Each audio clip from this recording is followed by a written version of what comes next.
I tend to study juvenile delinquency and the response to it from the standpoint of age, development, and then youth's interaction with the juvenile justice system, and how in turn the system can better respond to both the risks and needs.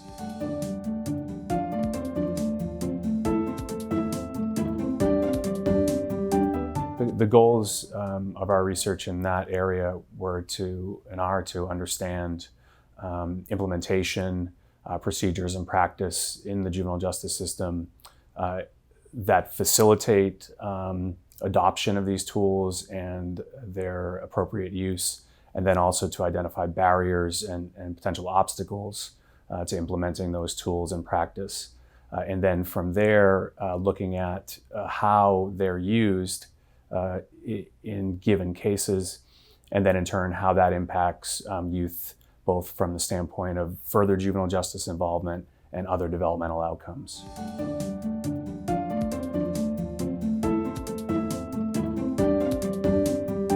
Key findings of my line of research in juvenile risk and needs assessment are that generally practitioners see these tools favorably. However, there are a number of strategies that could be used to improve the implementation and sustainability of their use in practice in order to make improve decision-making around individual youth's cases to better their outcomes.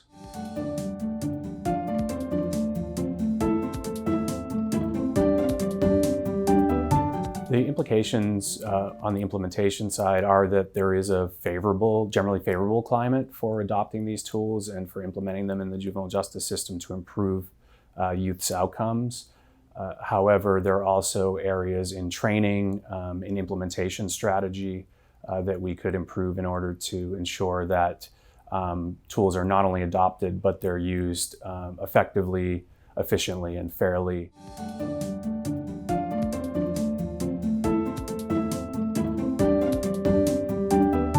I hope that academics will look at the discussion in our study and see that there needs to be a broader research agenda around juvenile risk and needs assessment to understand questions beyond simply whether there's an association between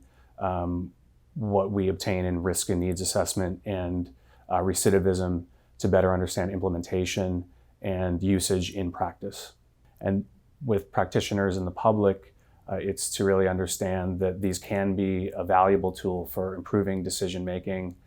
in individual cases and then across agencies, but there needs to be a concerted effort and thoughtfulness in implementing them.